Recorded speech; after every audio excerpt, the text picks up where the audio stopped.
Shalom Bapak Mama, saudara-saudara sekalian.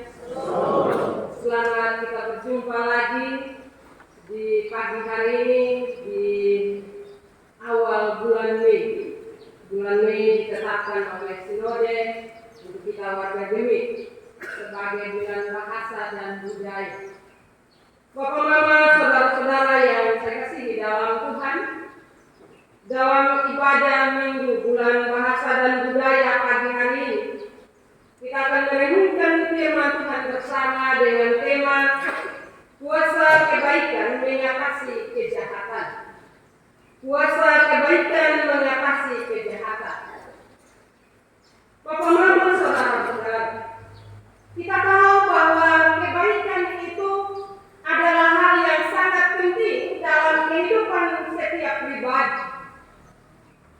Tapi pertanyaan bagi kita, berapa banyak orang yang percaya kepada Tuhan Yesus melakukan kebaikan itu dalam hidup kita?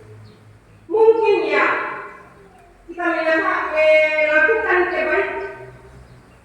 Tetapi kebaikan-kebaikan yang kita lakukan itu punya konotasi yang berbeda dalam kehidupan kita. Tetapi kebenaran firman Tuhan pada pagi hari ini mengajarkan kepada kita tentang kebaikan. Sebenarnya kebaikan itu punya kuasa untuk merubah hal yang jahat menjadi hal yang baik. Karena itu kita sebagai pengikut Kristus ada tanggung jawab yang Allah berikan bagi kita lewat kebenaran firman, untuk harus ada upaya dari diri kita memampukan kita untuk merubah hal-hal yang jahat di sekitar kita menjadi hal-hal yang baik. Bapak Mama, apa yang dikatakan oleh Dr. Martin Luther King, kekerasan tidak pernah menghasilkan perdamaian permanen dalam kehidupan kita. Apa yang dikatakan oleh Martin Luther itu benar adanya. Sebab pada kenyataannya kekerasan atau balas dendam tidak akan pernah menyelesaikan sebuah masalah atau kejahatan. Ketika kita melakukan kejahatan terhadap orang lain bisa saja akan berupaya untuk membalas kejahatannya bagi kita. Tetapi belajar dari kebenaran firman Tuhan pada pagi hari ini, bagaimana Daud mengalahkan kejahatan dengan kebaikan. Sungguh luar biasa Bapak Mama apa yang diteladankan Daud bagi kita semua pada pagi hari ini lewat kebenaran firman. Kita semua sebenarnya tahu tentang cerita Saul dan juga Daud. Apa yang terjadi dalam kehidupan Saul dan Daud itu terjadi karena iri hati, karena masalah kekuasaan, sehingga persahabatan antara Saul dan Daud itu tercemar oleh karena hal iri hati, karena kekuasaan. Sehingga Saul mengejar Daud di padang gurun En-Gedi. Bapak Mama, di En-Gedi itu tempat terkenal karena terdapat sumber mata air, yaitu sumber mata air tawar dan banyak buah-buah yang sulit dijangkau. Itu sebabnya Bapak Mama En-Gedi menjadi tempat pilihan untuk bersembunyi dari kejaran musuh. Hawa nafsu menguasai Saul untuk menghabisi Daud. Saul membawa 3.000 orang untuk mencari Daud ke En-Gedi. Hal ini juga disebabkan oleh orang banyak, apa kata orang terhadap Daud, sehingga memicu Saul emosi, memicu Saul marah besar kepada Daud, sehingga Daud juga harus lari sembunyi. Bapak Mama, saudara-saudara yang saya kasih dalam Tuhan, dalam bacaan tadi kita membaca bahwa ketika ada di En-Gedi, Bapak Mama, karena di situ saya sudah menyatakan bahwa terdapat buah-buah yang banyak di mana tempat orang bersembunyi. Dan di tempat itu Bapak Mama, Saul masuk untuk membuang hati. Dia tidak tahu bahwa di belakang gua itu ada Daud. Bapak Ibu saudara-saudara yang saya kasih dalam Tuhan. Dalam cerita ini kita membaca bahwa di situ ada peluang besar Daud melenyapkan Saul. Ada kesempatan besar Daud melenyapkan Saul. Tetapi Daud tidak mempergunakan kesempatan itu.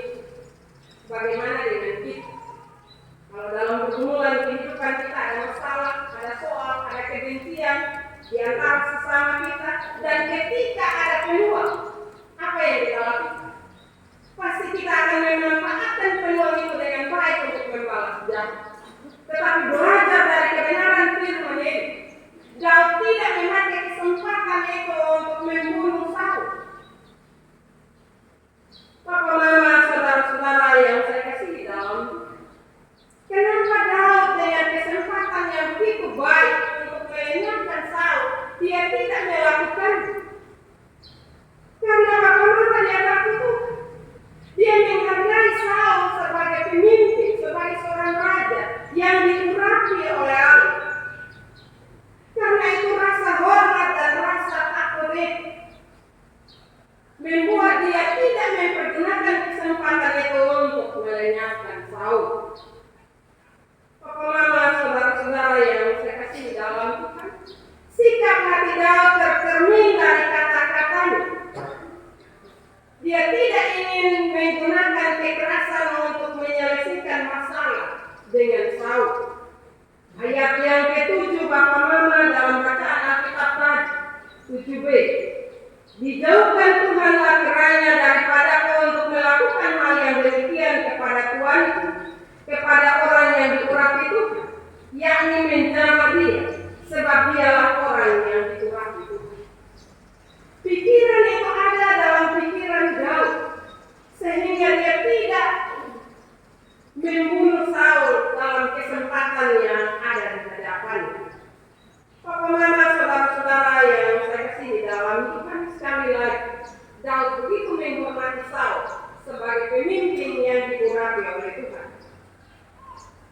Bapak Mama, dari peristiwa itu Bapak Mama, Saul merasakan ketulusan hati Daud terhadap diri. Di situ Saul baru tahu bahwa Daud begitu tulus mengasihinya. Pendekatan tanpa kekerasan itu membuat Saul tersentuh.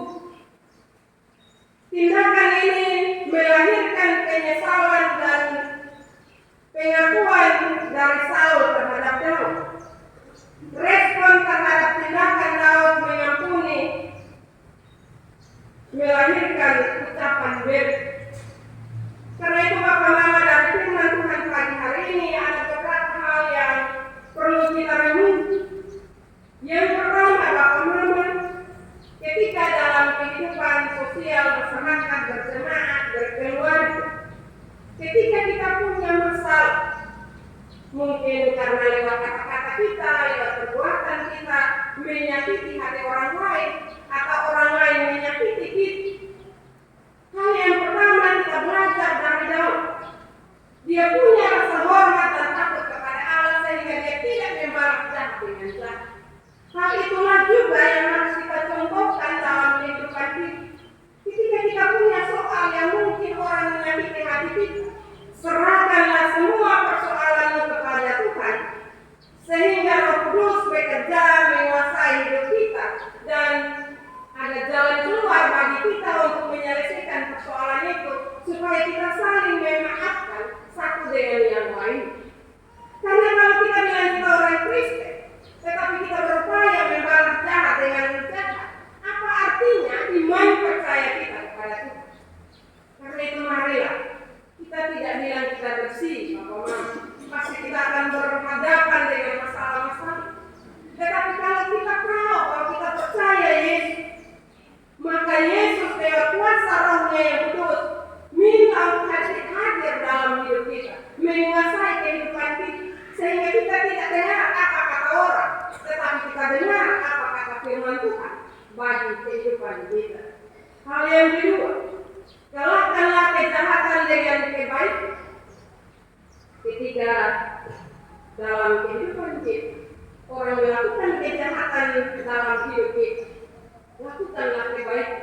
Tunjukkanlah kebaikan hati kita kepada orang-orang yang membenci kita.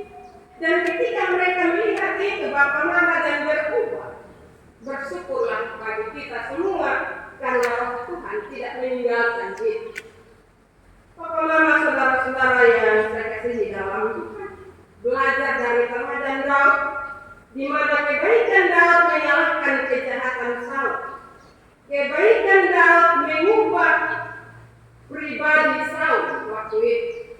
Ketika Saul mau bangun jalan, Bapa Mama, tetapi Daud panggil Saul pada waktu itu. Dan ketika Saul mengatakan apa yang menjadi isi hatinya, dia bilang kepada Daud, sebenarnya kita punya kesempatan untuk bunuh, tetapi itu tidak dia lakukan. Itu satu hal yang luar biasa yang ada dalam pribadi Daud. Karena itu mungkin kita semua yang ada, kita tidak sama dengan Daud. Tetapi setidak-tidaknya kita sebagai orang beriman, sebagai orang percaya, hati kasih itu harus ada dalam kehidupan kita. Kalau panggilan bahwa orang Kristen, baru ada hati kasih untuk mengampuni orang lain, apa kita percaya kepada Tuhan Yesus? Kalau percaya kepada Tuhan Yesus, maka ajaran Yesus harus menguasai kehidupan kita, mengubah hidup kita, dan kita bisa mengubah orang lain dalam melakukan kejahatan terhadap kita. Hal yang terakhir, Bapa Mama, di mana kita hidup, tebarkanlah kebaikan, karena kebaikan selalu membawa perubahan dimanapun kita berada. Memang mungkin berat, tetapi sekali lagi Roh Kudus bisa menolong kita untuk merubah hal yang jahat menjadi hal yang baik. Karena itu marilah dengan firman ini kita minta firman mengoreksi kehidupan kita, supaya hidup yang kita jalani ketika kita berbenturan dengan masalah-masalah, berbaik hatilah, berbelas kasihilah, supaya setiap masalah yang kita hadapi diselesaikan dan nama Tuhan dipermuliakan dalam hidup kita. Firman Tuhan memberkati kita pada pagi hari ini. Amin.